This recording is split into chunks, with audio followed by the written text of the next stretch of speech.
పేదల సేవలు అనే ఒక కార్యక్రమంలో భాగంగా ఈ రోజున కదిరి నియోజకవర్గంలో పేదల సేవ కార్యక్రమంలో పాల్పంచుకోవాలని చెప్పేసి విచ్చేసినటువంటి మనందరి ప్రియతమ నాయకులు గౌరవనీయులు పూజ్యులు ఈ రాష్ట్ర ముఖ్యమంత్రి వర్యులు శ్రీ నారా చంద్రబాబు నాయుడు గారికి, అదేవిధంగా వేదిక మీద ఉన్నటువంటి కలెక్టర్ గారికి, ఇన్ఛార్జ్ మంత్రి సోదరులు ఆనగాని సత్యప్రసాద్ గారికి, వేదిక మీద ఉన్నటువంటి సోదరి రాష్ట్ర మంత్రివర్యులు సవితమ్మ గారికి, అదేవిధంగా పెద్దలు గౌరవనీయులు మన హిందూపూర్ పార్లమెంట్ సభ్యులు శ్రీ బీకే పార్థసారథి గారికి, అదేవిధంగా ఈ రోజున మార్గదర్శకులుగా ఇక్కడ కూర్చున్నటువంటి బంగారు కుటుంబాలుగా కూర్చున్నటువంటి సోదరులు సోదరీమణులకి, వేదిక మీద ముందున్నటువంటి పెద్దన్న వారిపల్లి గ్రామ ప్రజానీకానికి, అంత్యస్థాయిలో విచ్చేసినటువంటి తెలుగుదేశం పార్టీ కార్యకర్తలకి, అధికారులకి అందరికి కూడా పేరు పేరున నమస్కారాలు. ఈ రోజున ముఖ్యమంత్రి చంద్రబాబు నాయుడు గారు అధికారంలోకి వచ్చినాక ఆయన ఆలోచనలో ఒక కొత్తదనం ఉంది, ఆయనకు ఒక పట్టుదల ఉంది. అధికారం కొత్త కాదు, ముఖ్యమంత్రి పదవి కొత్త కాదు. కాకపోతే ప్రజల్లో ఉన్నటువంటి ఆర్థిక అసమానతల్ని రూపుమాపాలనే ఆలోచన ఆయనలో రావడం అనేది నిజంగా ఈ ఆంధ్ర రాష్ట్ర ప్రజలకు భగవంతుడిచ్చినటువంటి వరం అని చెప్పేసి కూడా ఈ సందర్భంగా తెలియజేస్తూ ఉన్నాను.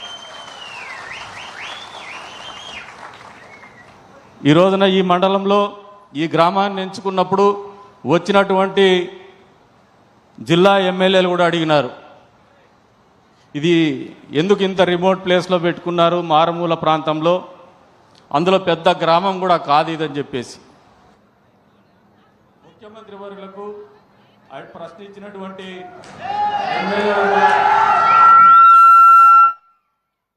ఒక సమాధానం చెప్తున్నాం. సార్, ఎదురుకు కనపడుతూ ఉండేది ఒక కొండ సార్, అది కొండకు అటువైపున జగన్మోహన్ రెడ్డి ఉంటాడు సార్, ఈ పక్కన మేము ఉంటాం సార్. ఆ కొండకు ఈ ఊరికి మధ్యలో మీరు తవ్వించినటువంటి HNSS main branch canal run అవుతుంది సార్.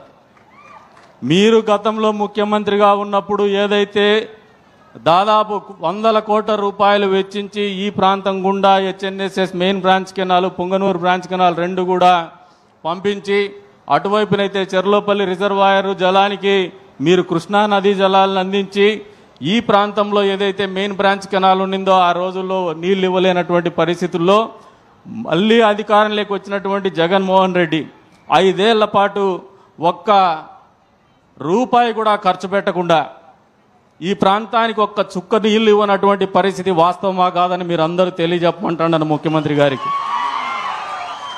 మరి అధికారం లేకొచ్చి 16 నెలలు 17 నెలలు అవుతోంది.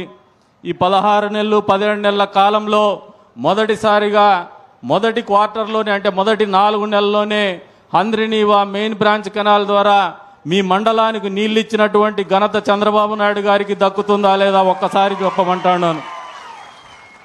మొదటిసారి నీళ్ళు ఇచ్చిన రోజు వరకు కూడా మనం ఒక్క రూపాయి మళ్ళీ ఖర్చు పెట్టలేదు.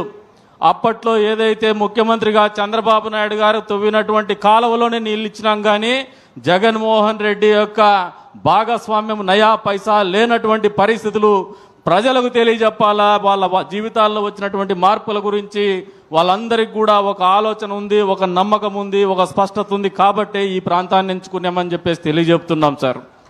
రెండో క్వార్టర్లో ఈ దఫా నీళ్లు బాగా వర్షాలు ఎక్కువేసి మనకు ఫ్లడ్స్ కూడా పైన ఎక్కువ ఉన్నటువంటి పరిస్థితుల్లో ఈ ప్రాంతానికి నీళ్లు ఇవ్వడమే కాదు సార్, ఒక రూపాయి కూడా ఖర్చు పెట్టలేదు సార్ మెయిన్ బ్రాంచ్ కెనాల్లో. అయినప్పటికీ ఇంజనీర్లు చూపినటువంటి చొరవ కావచ్చు, అంతే స్థాయిలో ప్రజానీకం చూపినటువంటి చొరవ కావచ్చు, మీరు చూపినటువంటి మార్గదర్శకత్వం కావచ్చు, మాలో ఒక పట్టుదల పెంచి ఈ రోజులో కొండారెడ్డి చెరువు కావచ్చు, కొత్త చెరువును కావచ్చు నింపి మరవబారే విధంగా ఏర్పాటు చేసినటువంటి ఘనత మీకే దక్కుతుందని చెప్పేసి కూడా ఈ సందర్భంగా తెలియజేస్తూ ఉన్నాను సార్. ఇదొక అద్భుతం సార్. ఇది ఏదో పొగడ్డానికైతే మేము ఇక్కడ లేం. మా జీవితాల్లో వచ్చినటువంటి మార్పు, ఈ ప్రాంత ప్రజానీకంలో వచ్చినటువంటి సంతోషం, ఈ ప్రాంత ప్రజానీకానికి మనం ఇచ్చినటువంటి నమ్మకాన్ని మీకు అభివందనం తెలియజెప్పాలని ఒక పట్టుదలతోనే ఈ యొక్క ఆలోచనని మీకు తెలియజెప్తున్నాం సార్. అదొక ఎత్తు అయితే పక్కనే కూతవేటు దూరంలో ముఖ్యమంత్రి ఉంటాడని చెప్పేసి గతంలో ముఖ్యమంత్రి అయినటువంటి జగన్మోహన్ రెడ్డిని చూపిస్తూ కదిరి వాళ్ళ అడ్డా అన్నట్టు ఆలోచన చేసి కదిరికి పులివెందులకు పెద్ద తేడా లేదనే ఆలోచనతోనే ఆ రోజున మన కూతవేటం దూరంలో ముఖ్యమంత్రి ఉంటాడని ఓట్లు వేయించుకున్నటువంటి వాళ్ళు చేసినటువంటి ఘనకార్యం ఏంటంటే నరసింహస్వామి ఉంటాడు మాకు. ఇందాక టూరిజం హబ్ గురించి కూడా చెప్పారు కలెక్టర్ గారు. ఇటువంటి కామన్ సెన్స్ కూడా లేకుండా జగన్మోహన్ రెడ్డి వాళ్ళు బాబాయిని చంపుకోవడానికి మా ఊరికి వచ్చి గొడ్డలు కొనుక్కొని పోయినాడు సార్. మా పరువు మంట కలిపినాడు సార్ ఆయన. కానీ మీరు మళ్ళీ ముఖ్యమంత్రి అయిన తర్వాత ఈ ప్రాంతానికి మీరు కూడా ఆలోచన చేసుకోవాలా, మనమందరూ కూడా ఆలోచన చేసుకోవాలా. హంద్రీనీవా మెయిన్ బ్రాంచ్ కెనాల్లో నీళ్ళు ఇవ్వడమే కాదు, మన గొంతుగా తడపడమే కాదు, మన భూములు తడపడమే కాదు, పక్కనే ఎవరైతే మన ప్రాంతంలో గొడ్డలు కొని వాళ్ళ బాబాయిని చంపడానికి వాడుకున్నటువంటి పులివెందుల ఎమ్మెల్యేకి ప్రాంతంలో కూడా జెడ్పీటీసీ ఎన్నికల సందర్భంగా ఇచ్చినటువంటి హామీని నిలబెట్టుకుంటూ మన కాలువ ద్వారానే వాళ్ళకు కూడా నీళ్ళు ఇచ్చినటువంటి ఘనత చంద్రబాబు నాయుడు గారికి ముఖ్యమంత్రికి దక్కుతుందని సందర్భంగా తెలియజేస్తున్నాం. జగన్మోహన్ రెడ్డి రక్తం బారించినాడు, కదిరిలో గొడ్డలు కొని పులివెందులో రక్తం బారిస్తే చంద్రబాబు నాయుడు గారు ముఖ్యమంత్రి అయిన తర్వాత కాలువ నుంచి అదే గడ్డకు మంచి నీళ్ళు ఇచ్చి తాగడానికి వ్యవసాయానికి నీళ్ళు ఇచ్చి ఆ ప్రజానీకాన్ని ఆదుకున్నాడు. అది మన ముఖ్యమంత్రి గారికి జగన్మోహన్ రెడ్డి గారికి ఉండే వ్యత్యాసం అని చెప్పేసి కూడా మీకు ఈ సందర్భంగా తెలియజేస్తూ ఉన్నాను. ఇకపోతే సార్ మా నియోజకవర్గం గురించి చాలా అడగాలని చెప్పేసి మా వాళ్ళందరూ చాలా రిప్రజెంటేషన్స్ పట్టుకొని కూర్చున్నారు సార్. మేము కూడా చాలా హోంవర్క్ చేసుకున్నాం. మీకు ఒకటే నాకు సుదీర్ఘమైనటువంటి రాజకీయంగా 20 ఏళ్ల పాటు మీతో పాటు కలిసి నడుస్తున్నాం సార్. మీకు మళ్ళీ వేదిక మీద నుంచి మా గురించి కానీ, నా గురించి కానీ, మా నియోజకవర్గం గురించి కానీ, ఈ ప్రాంతం గురించి కానీ తెలియజెప్పేటువంటి అవసరం ఉందని నేనైతే భావించడం లేదు సార్. మా కష్టాలు తెలుసు సార్, మా బాధలు తెలుసు సార్, మా ఈ ఊర్లో బతుకుతున్నటువంటి పరిస్థితులు మీకు మామూలుగా తెలియదు సార్, ఎక్కువ తెలుసు సార్ మీకు. మేము కోరేది ఒకటే, అధికారం వచ్చిన 15 నెలలలో కూటమికి చెందినటువంటి నాయకులు కావచ్చు, కార్యకర్తలు కావచ్చు, ఒక నిబద్ధతతో పనిచేస్తున్నాం. నిక్కచ్చిగా ప్రజలకు మంచి చేయాలా, ఈ ప్రాంతానికి మంచి జరగాల అనే ఒక ఆలోచనతో స్పష్టతతో ముందుకు పోతున్నాం సార్. మా ప్రతి అడుగు ప్రతి ఆలోచన ఈ ప్రాంత అభివృద్ధికి, పేదవాడి జీవితంలో మార్పు తీసుకొచ్చేసి చంద్రబాబు నాయుడు గారి ప్రభుత్వం అంటే ఈ రకంగా ఉంటుంది అని చూపించే ఒక ప్రయత్నం అయితే నిరంతరం చేస్తూనే వస్తున్నాం సార్. ఇది మనస్ఫూర్తిగా మీకు చెప్తున్నటువంటి మాట. కాబట్టి మా ఆలోచనకి, మా ప్రాంత అభివృద్ధికి మనస్ఫూర్తిగా మేము కోరేటువంటి విషయాల్లో మీ సహాయ సహకారాలు పూర్తి స్థాయిలో అందిస్తారని చెప్పేసి ఆశిస్తూ మీరు ఈ రోజున ఇక్కడికి వచ్చేసి మీ